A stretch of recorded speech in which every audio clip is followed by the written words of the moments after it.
소망하고 축복합니다. 민수기 34장 말씀을 시작하게 하신 하나님을 찬양합니다. 이 말씀이 저 여러분에게 큰 은혜가 되기를 소망합니다. 민수기 34장은 1절에서 15절까지는 이스라엘이 가나안 정복 후 얻게 될 가나안 영토 사방의 경계선에 대한 말씀입니다.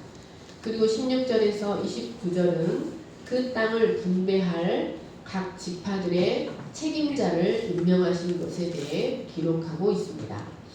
하나님은 이를 통해 그 땅의 진정한 주인은 하나님이시며 자기 백성에게 선물로 주시는 삶의 터전은 모호한 것이 아니라 매우 구체적이고 실제적이라는 사실을 나타내셨습니다. 또한 하나님의 일은 인간적인 판단이나 이해 타산으로 이루어지는 것이 아니라 오직 하나님이 세우신 원칙과 하나님이 세우신 종들에 의해, 즉 하나님에 의해 주권적으로 진행된다는 사실을 보여주고 있습니다. 1절, 2절 말씀을 보십시오. 하나님은 이제 민수기 33장 마지막에서 가나안에 들어가면 가나안 거민과 모든 우상들을 다 몰아내고 파하라고 말씀하신 후에 이제 이스라엘의 기업이 될 가나안의 사방 경계에 대해서 말씀하십니다.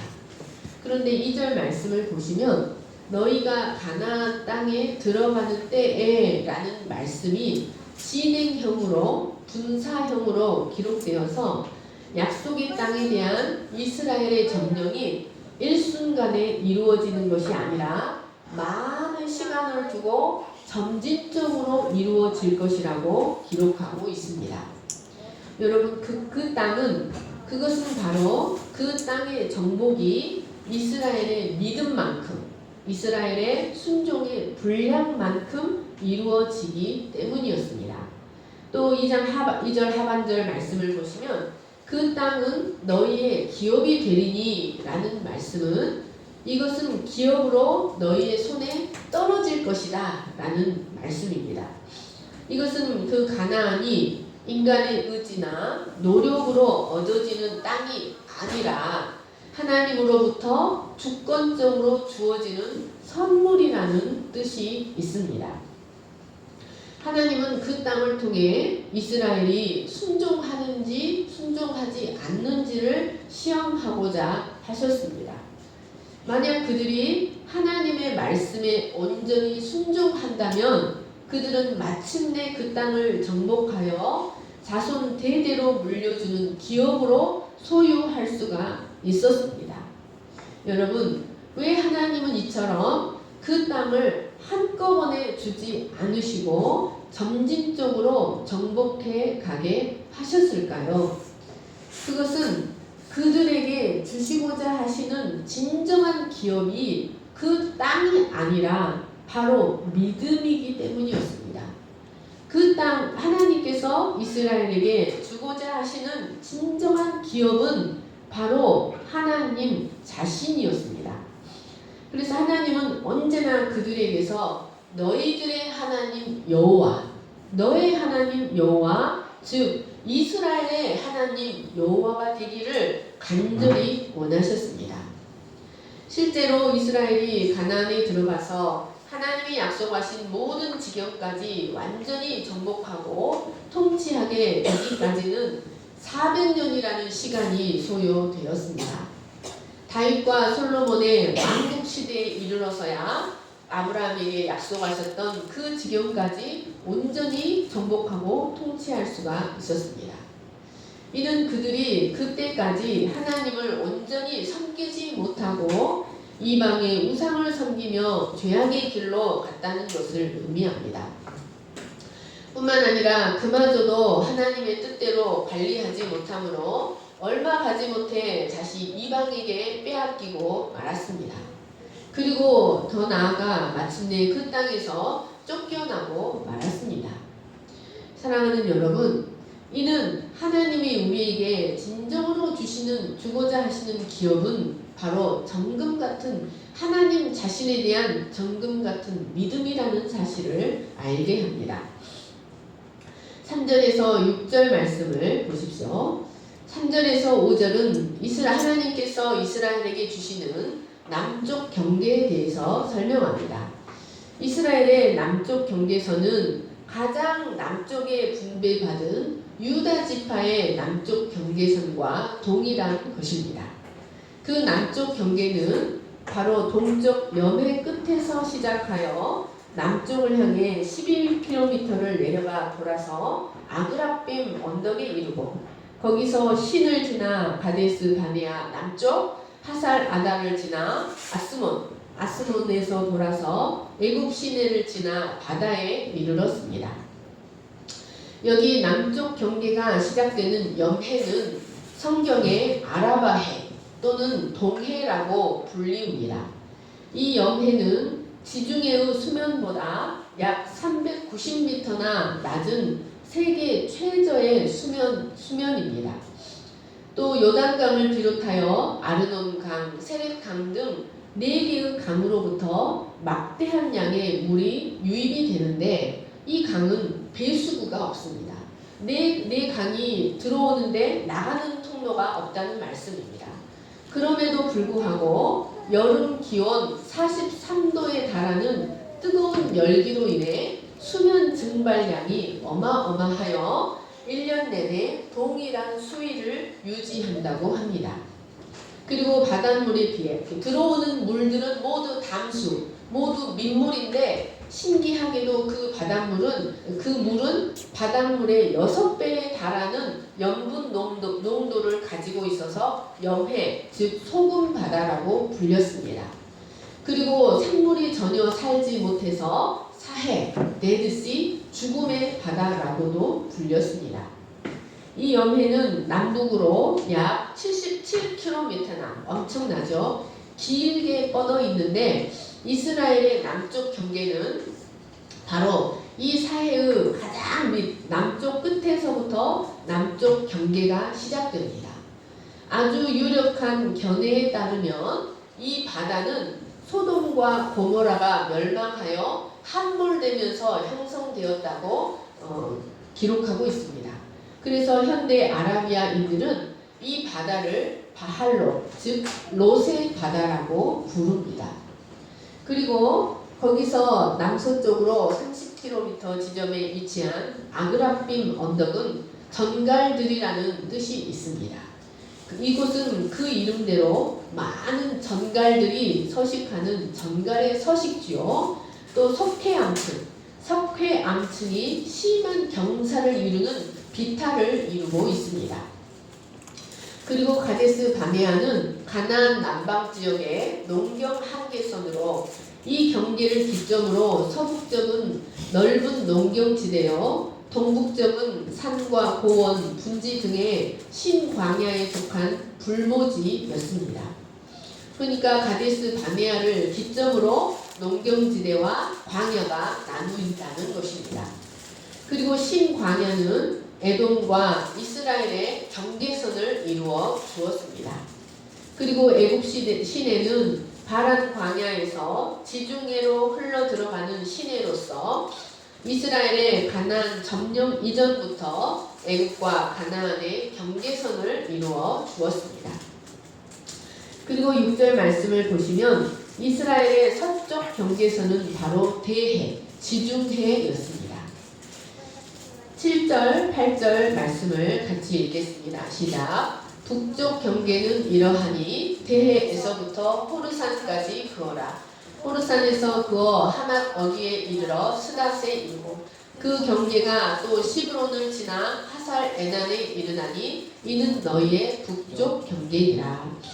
이스라엘의 북쪽 경계는 대해, 즉 지중해에서부터 호르산에 이르고 호르산에서 하맛 어기에서 스닷, 시브론, 하살 아난에 이르렀습니다. 이러한 북쪽 경계선은 북서쪽에서 시작하여 남동쪽에서 끝이 나는 반원형을 이루고 아셀과 납달리 지파의 북쪽 한계선과 같았습니다. 그런데 여기 호르산은 가나안에는 여러 개의 호르산이 있었는데 이 호르산은 아론이 죽어 묻힌 그 호르산이 아니라 이스라엘 북쪽에 있는 레바논 산맥에 있는 호르산이었습니다. 그리고 하맛 어기란 르보 하맛으로 하맛 왕국으로 들어가는 입구를 말합니다. 10절, 11절, 12절 말씀을 보십시오. 자, 동쪽의 경계는 하살 에난에서 스밤에 이르고 스밤에서 리블라로 내려가 아인 동쪽에 이르고 또 내려가 킨네렛 쪽 해변에 이르고 요단으로 내려가서 염해에 이르렀습니다. 죄송합니다. 혹시 성경책에 지도가 있으시면 보시기 바랍니다. 지도를 올려줬어야 했는데 죄송합니다. 여러분 3절부터 설명하기 시작한 가나안의 경계는 그러니까 사해에서 시작하여 남, 서, 북, 동쪽 경계를 설명한 후 사해에서 끝이 나는 것을 볼 수 있습니다. 여기에는 르우벤과 갓과 므낫세 반 지파가 차지한 요단 동편 경계는 포함되지 않았습니다. 그러므로 나중에 그 땅까지 포함하면 이스라엘의 실제적인 경계선은 훨씬 넓어집니다. 여기 킨네렛은 디베랴 바다 혹은 게네사렛 호수라고도 불리우는 갈릴리 호수를 말합니다. 하프 모양으로 생긴 이 호수는 크기가 남북으로 약 21km, 동서로 약 11km로 북쪽으로부터 흘러 들어오는 맑은 물이 이 호수를 통과하여 남쪽으로 흐르기 때문에 물이 깨끗하고 맑아 이곳에서는 어업이 성행하였습니다. 그런데 이 호수는 북쪽과 남쪽의 일부만 평야지대를 이루고 있어서 대부분 높은 산들로 둘러싸여 있는데 특히 동쪽은 급경사를 이루고 서쪽은 비교적 완만한 경사를 이루고 있었습니다.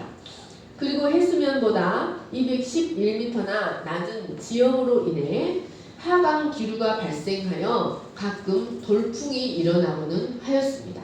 그러니까 헬몬산 꼭대기로부터 차가운 바람과 지중해에서 오는 그 따뜻한 바람이 이 갈릴리 호수에서 만나서 돌풍을 이루고는 터네이도 같은 것이 일어나고는 하였다는 말씀입니다. 13, 14, 15절 말씀을 같이 읽겠습니다. 시작. 모세가 이스라엘 자손에게 명령하여 이르되 이는 너희가 제비 뽑아 받을 땅이라. 여호와께서 이것을 9지파 반 지파에게 주라고 명령하셨나니 이는 르우벤 자손의 지파와 갓 자손의 지파가 함께 그들의 조상의 가문에 따라 그들의 기업을 받을 것이며 므낫세 반쪽도 기업을 받았음이니라. 이는 두 지파와 그 반 지파는 여리고 맞은편 요단 건너편 곧 해돋는 쪽에서 그들의 기업을 받으리라. 하나님은 이 경계 안에서 요단 동편에서 이미 기업을 얻은 두 지파와 반 지파를 제외한 나머지 지파들, 즉 9지파와 반 지파가 제비를 뽑아 기업을 나누라고 말씀하셨습니다. 제비 뽑기는 각 지파 간의 분쟁과 반목을 막고 공정하게 분배되도록 하기 위함이었습니다. 이 제비 뽑기는 각 지파가 어느 지역에서 어떤 모습으로 살아갈지는 하나님께서 결정하신다는 것을 의미하였습니다. 이스라엘 각 지파는 하나님으로부터 받은 각자의 땅 안에서 최선을 다해 하나님의 영광을 나타내며 살아가야 했습니다. 14절, 15절 말씀에서 하나님은 르우벤과 갓과 므낫세 반 지파가 요단 동편 땅에서 기업을 이미 받았으므로 그들에게는 요단 서편에서는 기업이 없다고 2번 반복해서 말씀하십니다. 사랑하는 여러분, 그러면 하나님께서 이처럼 모세를 통하여 이스라엘이 가나안에 들어가 얻게 될 기업의 경계에 대하여 이처럼 자세히 말씀하시는 이유는 과연 무엇일까요? 첫 번째로 그것은 이스라엘에게 승리에 대한 소망과 확신을 심어주시기 위함이었습니다. 하나님께서 이처럼 매우 구체적으로 각 성읍들의 이름을 지적하시면서 그 땅의 경계를 자세히 알려주시는 것은 하나님께서 아브라함 때부터 약속에 오셨던 그 언약은 성취될 수밖에 없다는 것을 가르쳐 주셨습니다. 현재 이스라엘은 출애굽한 지 40년이나 지나 매우 지쳐 있었습니다. 그리고 무엇보다도 가나안 거민들이 매우 강하다는 사실을 잘 알고 있었기에 그들의 마음에는 불안과 두려움이 가득하였을 것입니다.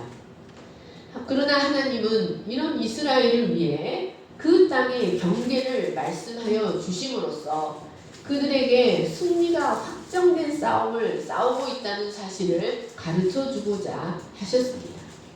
그러니까 이 경계에 대한 말씀은 가나안에 들어가는 이스라엘에게 주시는 언약이요, 승리에 대한 보증이요, 격려와 소망의 말씀이었습니다. 이는 오늘날 이 세상에서 사탄과의 영적 전쟁을 벌이며 살아가는 우리들에게도 소망이 되는 말씀입니다. 우리는 이 세상을 장악하고 있는 사탄의 거대한 권세들을 볼 때 반면 초라하고 연약한 자신으로 인해 겁을 먹고 두려워할 수밖에 없습니다. 과연 우리가 우리 앞에 당한 이 전쟁에서 승리할 수 있을까? 의구심이 들고 두려움을 가질 수밖에 없습니다. 그러나 여러분, 우리는 우리의 대장 되시는 예수 그리스도께서 사탄의 최대 무기인 사망 권세를 이기시고 부활하심으로 이미 모든 싸움을 승리해 놓으셨다는 사실을 알 필요가 있습니다. 우리가 그분과 동행하기만 한다면 우리 앞에 놓인 모든 싸움에서 반드시 승리합니다. 우리는 이 승리의 확신을 갖고 담대히 나아가는 자들이 되어야 합니다. 두 번째로 하나님이 이스라엘에게 정해주시는 경계선은 이스라엘이 참된 자유와 안전을 누리며 살아가기 원한다면 반드시 하나님 안에 머물러 있어야 한다는 사실을 계시하고 있습니다. 여러분, 하나님이 정해주신 이 경계선 밖에는 그들을 해치려는 이방 나라들로 가득 차 있었습니다. 또한 그들을 타락하게 하려는 우상 숭배자들로 가득 차 있었습니다.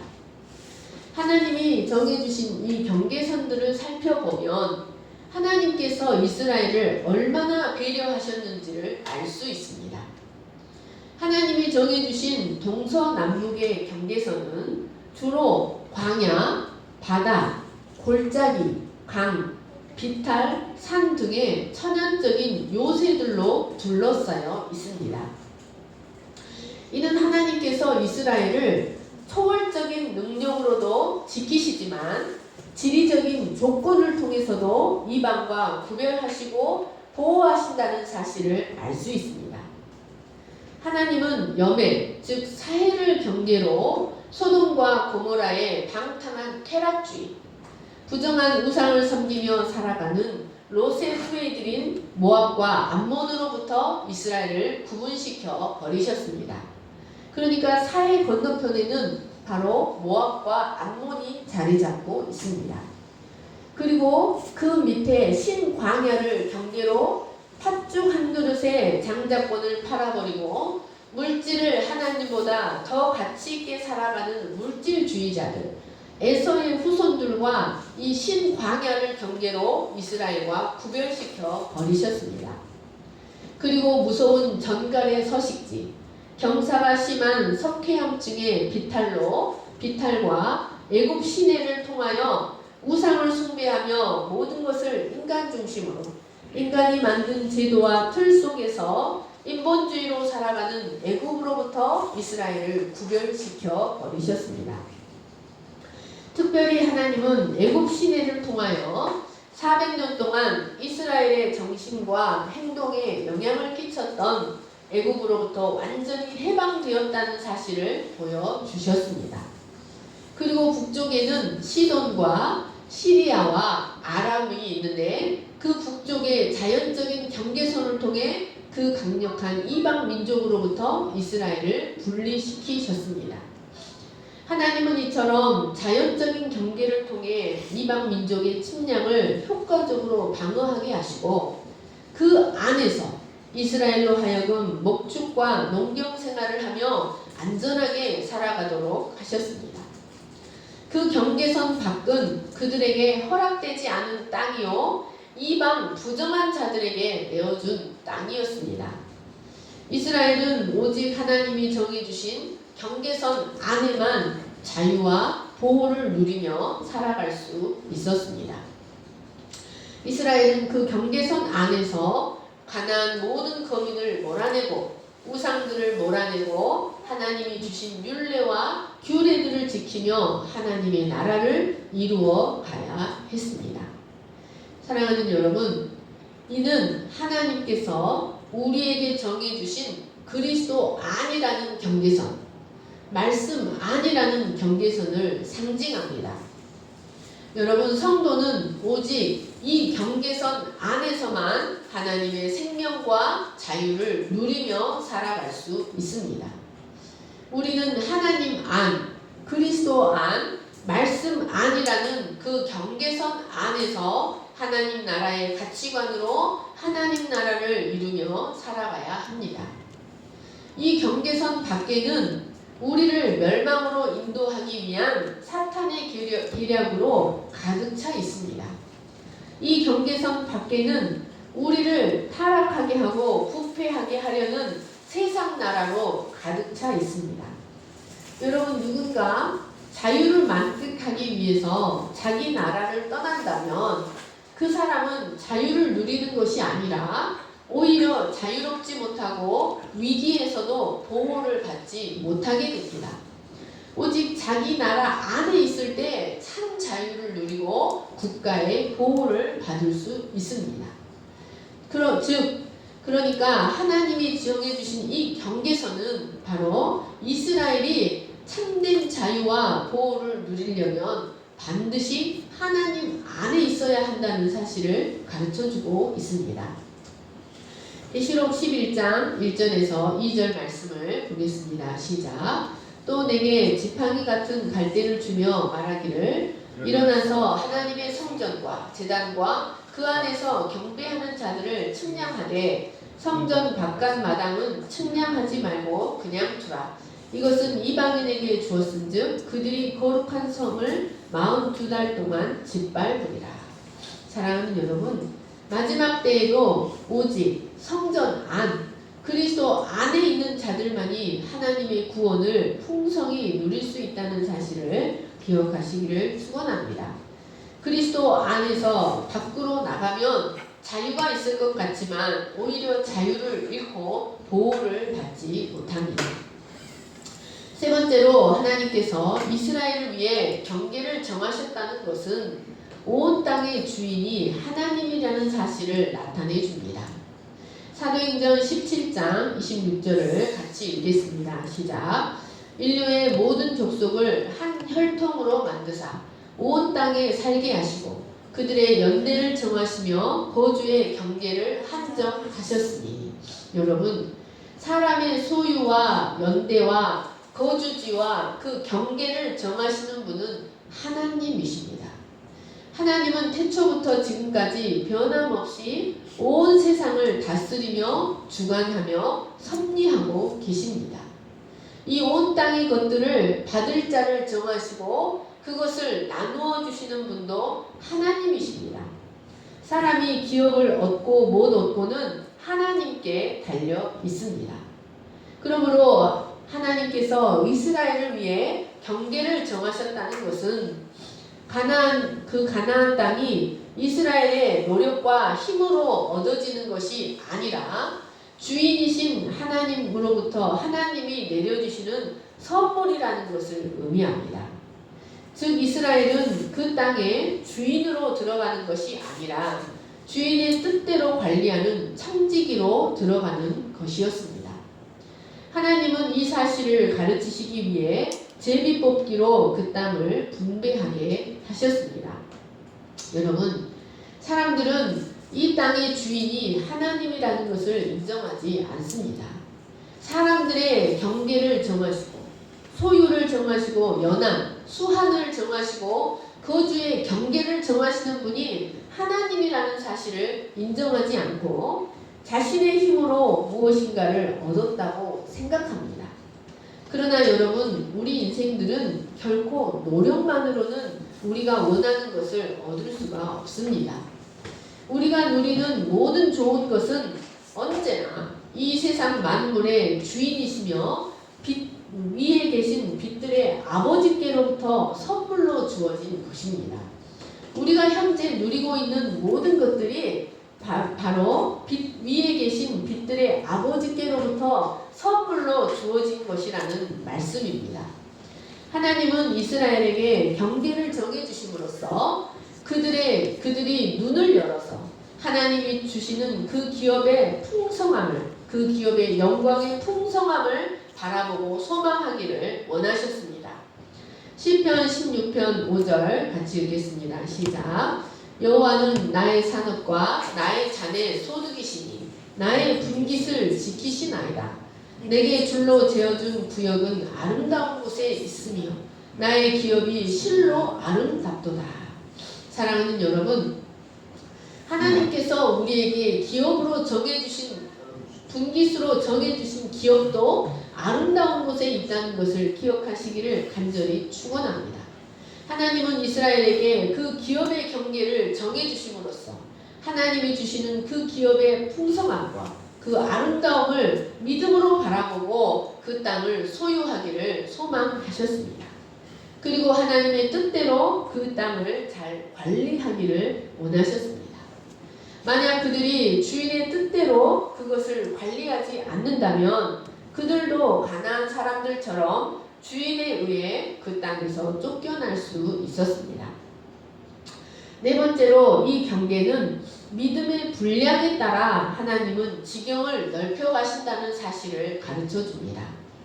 성경에는 하나님이 아브라함의 후손들에게 주시겠다고 약속하시는 가나안의 구체적인 경계선이 여러 곳에 기록되어 있습니다. 창세기 15장 18절, 신명기 11장 24절을 같이 읽겠습니다. 시작.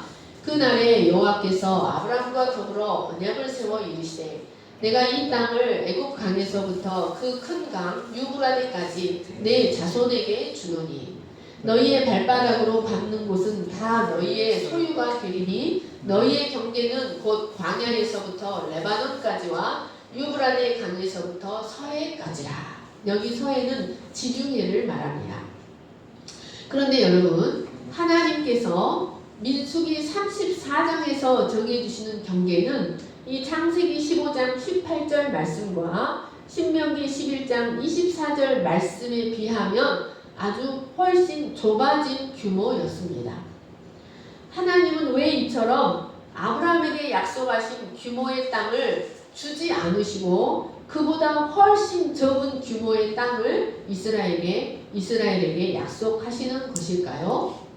여러분, 이것은 하나님의 약속이 변경되었다는 것을 의미하지는 않습니다. 하나님의 약속은 불완전하게 성취된다는 것을 말씀하지는 않습니다. 여러분, 이 경계는 하나님은 일단 그 정도의 땅만 먼저 주시겠다는 말씀이었습니다. 여러분, 이것은 당시 그 땅이 바로 그 땅만 이스라엘의 형편과 상황에 맞기 때문이었습니다. 당시 이스라엘은 그 넓은 땅을 정복하고 관리할 만한 인구나 정치나 경제나 군사적인 능력이 갖추어지지 않았었습니다. 만약에 하나님께서 처음부터 아브라함에게 약속하셨던 그 넓은 땅을 이스라엘에게 주셨다면 그것은 오히려 그들에게 재앙이 될 수 있었습니다. 오히려 그들에게 화가 될 수 있었습니다. 그래서 하나님은 그들에게 가장 합리적인 땅만을 먼저 허락하시고 그것을 관리하도록 하셨습니다. 그래서 하나님께서 아브라함에게 약속하셨던 그 지경은 그들이 왕국을 이룬 후에, 즉 다윗과 솔로몬의 왕국 시대에 가서야 온전히 성취가 되었습니다. 여러분, 하나님은 이처럼 사람에게 축복을 베푸실 때에도 그 사람의 형편과 처지에 맞는 축복을 허락하신다는 것을 알 수 있습니다. 만약 우리에게 그것을 감당할 만한 인격이나 재능이 안 된 상태에서 그 재량이 부족한 상태에서 그 축복을 허락하신다면 그것은 복이 아니라 오히려 무거운 짐이 될 수 있습니다. 오히려 재앙이 될 수도 있다는 말씀입니다. 그러므로 여러분, 우리는 부족하면 부족한 대로, 모자라면 모자란 대로 현재의 복에 하나님께 감사하고 만족할 줄 알아야 합니다. 만약 우리가 하나님께서 주신 분깃을 성숙하게 사용할 줄 아는 자가 될 때 하나님은 더 많은 분깃을 우리에게 허락하실 것입니다. 다섯 번째로, 결국 하나님께서 이스라엘에게 진정으로 주고자 하시는 기업은 땅이 아니라 바로 하나님 자신이라는 것을 말해줍니다. 하나님께서 그 땅을 점진적으로 정복하게 하시는 것은 바로 하나님 자신과 하나님이 주시는 언약을 믿는 믿음만큼 그 땅을 얻게 하시기 위함이었습니다.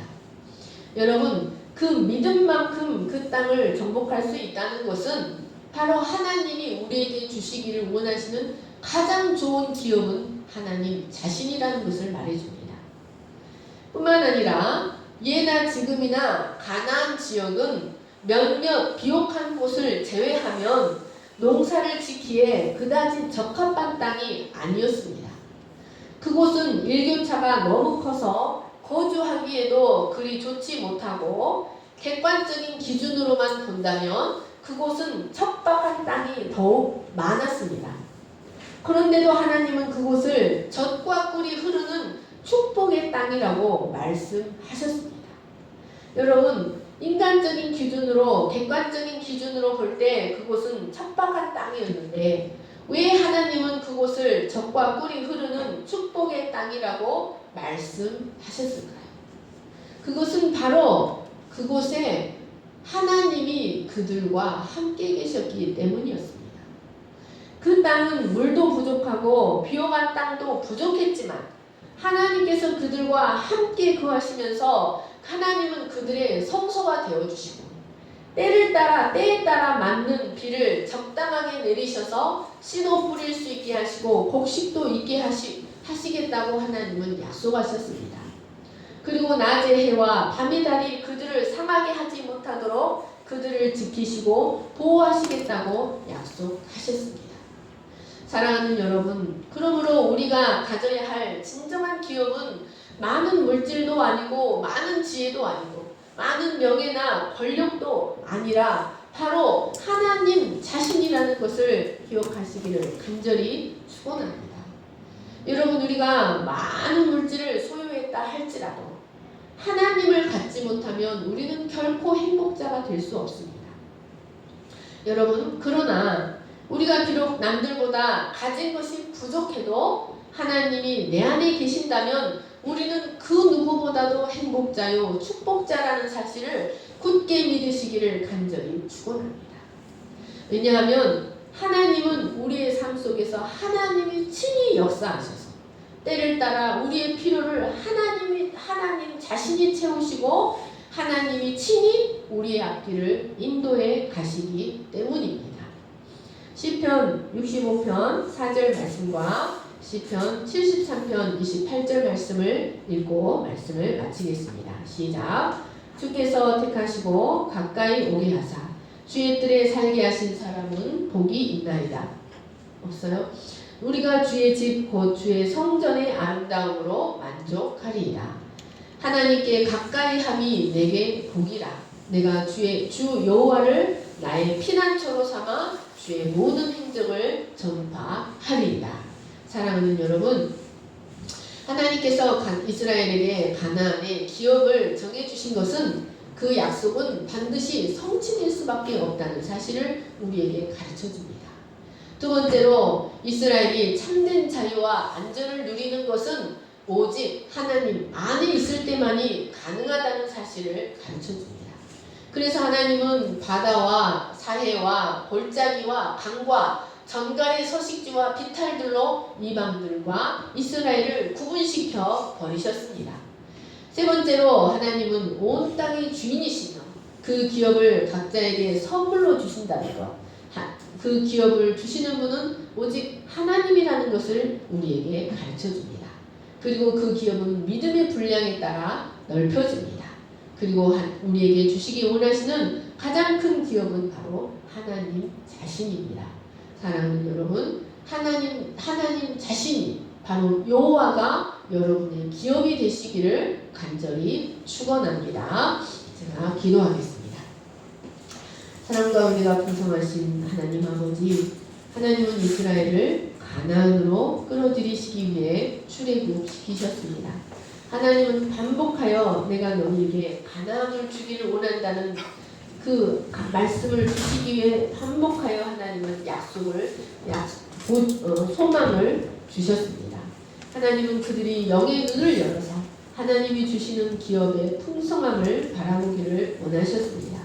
하나님 아버지, 오늘날 우리에게도 하나님은 우리가 영의 눈을 열어서 하나님이 우리에게 주시는 기업의 풍성함이 무엇인지를 깨닫기를 원하십니다. 하나님은 무엇보다도 하나님 자신이 우리에게 얼마나 복이 되는지, 하나님을 잃어버리면 아무것도 아니요, 하나님을 잃어버리면 우리가 받은 것마저 빼앗길 수밖에 없다는 것을 우리가 깨닫기를 원하십니다. 하나님이 우리에게 얼마나 복인지, 하나님이 우리에게 성소가 되시며 때를 따라 우리의 필요를 모두 채우신다는 그 믿음으로 이 광야와 같은 세상길을 살아가기를 원하십니다. 하나님 아버지, 우리가 하나님 자신을 복으로 우리의 기업으로 받는 자들이 되게 하여 주시기를 간절히 기도합니다. 그리고 마침내 들어가게 될 하나님 나라의 기업의 영광의 풍성함을 볼 수 있는 우리의 영의 안목을 열어주시기를 간절히 기도합니다. 감사하며 거룩하신 예수님의 이름으로 기도합니다. 아멘. 모두 일어나서 찬양 이런 교회가 되게 하소서 찬양하시면서 예물 드리겠습니다.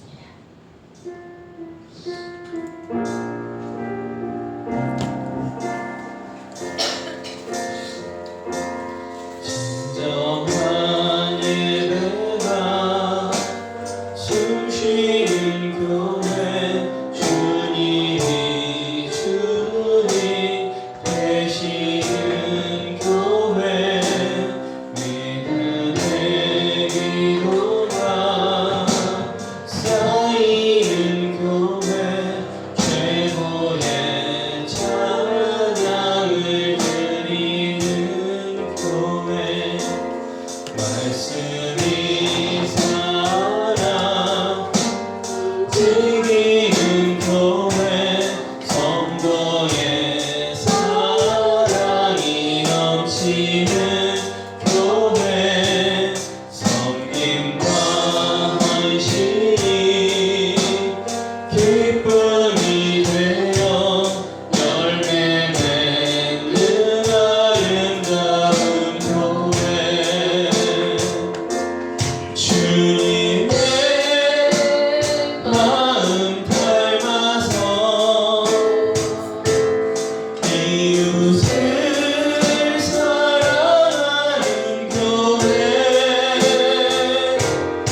말씀 아니요 하나님 아닙니다. 사람이 자유를 누리기 위해서, 자유를 만끽하기 위해서 그 경계 밖을 나간다면 그 경계 밖에는 세상의 나라, 우리를 부패하게 하고 우리를 타락하게 하는 세상의 나라로 가득 차 있어서 결코 참된 자유를 누리지 못하고 결코 하나님의 보호를 얻을 수가 없습니다. 오직 그리스도 안에만 생명이 있고 오직 말씀 안에만 평강과 승리의 약속이 있습니다. 하나님, 우리가 어찌 그 경계 밖을 나가서 음료를 사모하고 이방 계집의 가슴을 안겠습니까? 우리가 어찌 그 지경 밖을 나가 세상을 사모하겠습니까? 우리가 이방 계집의 가슴을 안는다면 하나님이 우리에게 주신 존엄을 잃어버리지 않겠습니까? 우리가 나가 세상을 사모한다면 비천한 자가 되고 말 것입니다. 우리에게 주신 수한도 누리지 못하고 그 수한이 잠보자에게 빼앗기게 되고 말 것입니다. 하나님, 우리에게 허락하신 그 우물을 만족하게 여기며 하나님의 그 품을 우리에게 족하게 여기게 하시기를 간절히 기도합니다. 우리에게 주신 우물 안에서 그 흐르는 물을 마시며 만족하며 행복을 누리며 살아가는 저희들이 되게 하여 주시기를 간절히 기도합니다.